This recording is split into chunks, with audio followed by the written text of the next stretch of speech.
trastorno por estrés agudo, también denominado, o bueno, por sus siglas denominado TEA, generalmente viene después de que existe una exposición ya sea a muerte, a lesión o violencia sexual. Este tipo de amenaza o de exposición puede ser real o puede ser simplemente que la persona haya sentido que su integridad pues estaba expuesta. Nos dice aquí que sobreviene después de haber experimentado algún tipo de circunstancia adversa en su vida o tras presenciar la desgracia de otra persona, por ejemplo, accidente de coche, inclusive ruptura de pareja particularmente difícil, y bueno, les decía, puede ser que yo haya estado expuesto directamente, que estuve ahí y vi a la persona tener el accidente, o vi a la persona que fue violentada, o puede ser que a un familiar le haya pasado, o también en el caso de profesiones como los policías, los bomberos, paramédicos, inclusive los doctores, como les mencionaba ahorita, que están continuamente expuestos a ver este tipo de situaciones, también puede sobrevenir este tipo de estrés. Ojo con esto, el estrés agudo no aplica al estar expuesto a programas de televisión, películas o ver fotografías, a menos que estas tengan que ver con su trabajo. Por ejemplo, los criminalistas que continuamente están viendo las evidencias de determinados crímenes, y pues bueno, las ven por fotografía o videos, etcétera, en ellos sí se puede desarrollar estrés agudo. Todos los demás mortales, por ver ese tipo de cosas, pues no, ahí no aplica. Y bueno, generalmente son 9 los tipos de síntomas que maneja el DSM-5 relacionados con el estrés agudo. Ahorita vamos a mencionar algunos. Principalmente los síntomas se caracterizan por intrusión. ¿Qué es intrusión o a qué nos referimos con pensamientos intrusivos? Son pensamientos que llegan a la mente, inclusive cuando la persona ha hecho todo para evitarlo. Este tipo de pensamientos pueden ser recuerdos, o sueños relacionados con lo que viví, con la experiencia negativa que yo viví. Esto hace que yo me sienta amenazado en situaciones que me recuerden el suceso, incluso cuando el contexto no representa una amenaza real. Es decir, puedo yo estar aquí en casa y escuchar las sirenas de una ambulancia, y eso inmediatamente me lleva al recuerdo del accidente que tuve y bueno, el sonido de las sirenas cuando yo estaba en esa situación. También hay un malestar psicológico intenso, es decir, la persona se siente muy angustiada o se siente muy agobiada. Inclusive puede haber reacciones fisiológicas intensas, mucha sudoración, taquicardia, se le sube la presión, siente que le falta el aire, etcétera, etcétera. Otros síntomas pueden ser la habilidad afectiva, lo que malamente conocemos como volubilidad. Decimos, ay, es que es muy voluble. No, o sea, el término exacto, el término correcto es la habilidad afectiva, que son cambios repentinos y rápidos de humor. Es decir, la persona se encontraba contenta, pero viene el recuerdo intenso y entonces entra en llanto, o por el contrario se enoja con todo el mundo en la familia, etcétera. También hay aplanamiento afectivo. ¿Qué es el aplanamiento afectivo? Esta frialdad con la que la persona parece estar tomando lo que le pasó y también todas las otras situaciones. Por eso nos dice ahí que la persona se vuelve emocionalmente insensible. Lo podríamos denominar frialdad emocional, por decirlo de alguna manera. También vienen alteraciones de la conciencia, como sensación de irrealidad, de que lo que estoy viviendo pues es parecido a un sueño, por decirlo de alguna manera. A esto se le llaman sentimientos disociativos. No sé si recuerdan, también vimos en el tema anterior lo que era la amnesia disociativa. La amnesia disociativa también se presenta en este trastorno. Es decir, la persona olvida muchas de las circunstancias relacionadas con el trauma, con el accidente, con la violencia que vivió, etcétera. Dificultad para conciliar el sueño, insomnio persistente. También hay sueños recurrentes relacionados con el acontecimiento traumático. Generalmente estos sueños son pesadillas. También tenemos que hay síntomas de evitación. Bueno, los voy a mencionar estas 5 categorías que tenemos aquí. Algunas de ellas ya las mencioné. En el caso de los síntomas de hiperalerta tenemos insomnio, que ya les mencionaba, sobresaltos e hipervigilancia. ¿Qué quiere decir esto? Que la persona continuamente está a la defensiva, como si esperara que le fuese a ocurrir de nuevo la situación que vivió. Síntomas físicos de ansiedad, pues ya sabemos, todo lo relacionado con dolor de estómago, dolor de cabeza, tensión, hormigueo, cosquilleo, ahogo, sudoración, temblores, etcétera. Y bueno, irritabilidad, que la irritabilidad es que estoy continuamente molesto o enfadado y que muchas circunstancias me provocan enojo, por decirlo así. Síntomas de reexperimentación, ya habíamos hablado, pensamientos intrusivos, pesadillas recurrentes y flashbacks. ¿Qué son los flashbacks? Que mi mente me lleva como si fueran en un cortometraje, como escenas de una película, me lleva de nuevo al acontecimiento. A lo mejor me imagino el momento en el que el carro chocó contra el otro carro, a lo mejor el momento en el que vi que los asaltantes sacaron el arma, y en el momento en que yo estoy percibiendo esos flashbacks, pierdo contacto con la realidad. A lo mejor yo estoy en una conversación con un ser cercano, y en el momento que estoy experimentando estos flashbacks, es como si yo me fuese de la realidad. O sea, dejo de prestar atención a mi entorno. Y síntomas de evitación que les mencionaba, pues bueno, la persona trata de evitar las personas o lugares relacionados con el trauma. Hay embotamiento afectivo, que ya les mencionaba, que es como frialdad emocional. Incapacidad para continuar con la vida habitual. Si tuve un accidente en auto, pues no quiero volver a subirme al auto.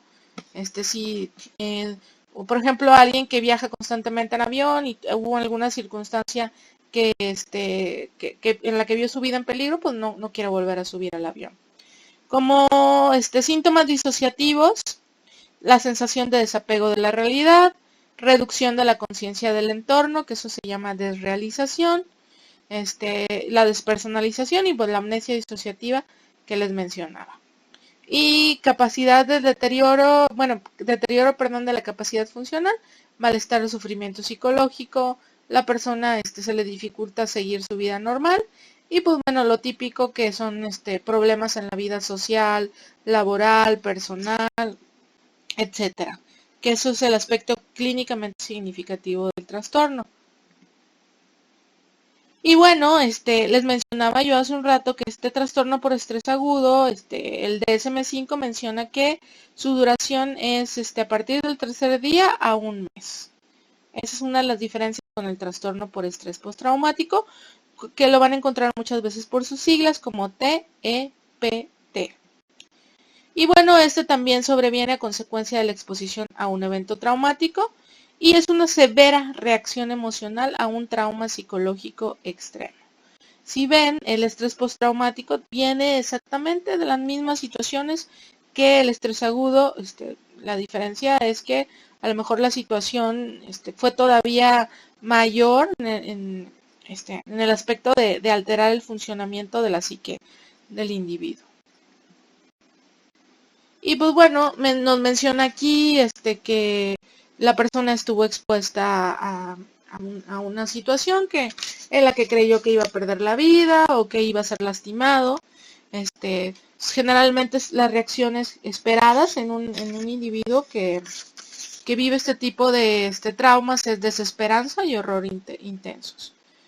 Y bueno, la persona reexperimenta una y otra vez lo que vivió a través de flashbacks, imágenes, pensamientos, percepciones, malestar psicológico, respuestas fisiológicas y pesadillas. Ojo con esto, el TPT, los síntomas son más intensos porque inclusive puede llegar a haber alucinaciones y síntomas depresivos muy fuertes. Al igual que en el TEA, hay evitación persistente del estímulo asociado al trauma, hay insomnio, irritabilidad e hipervigilancia, pero pues también tenemos esta situación en la que hay alteraciones cognitivas negativas, la persona se culpa o culpa a otros, hay reacciones exageradas ante situaciones mínimas. También tenemos que la persona tiene sentimientos de desapego e incapaz totalmente de experimentar emociones positivas, puede continuamente estar sobresaltado, hay también problemas de concentración y una característica muy importante es que la persona puede verse involucrada en conductas temerarias o imprudentes. Es común ver a alguien que está experimentando TPT, a lo mejor de ser una persona sensata que manejaba a 60 u 80 kilómetros por hora, dependiendo de, pues de las indicaciones de tránsito. Y ahora es una persona que vemos manejando a 150. A eso nos referimos con tener conductas temerarias o imprudentes.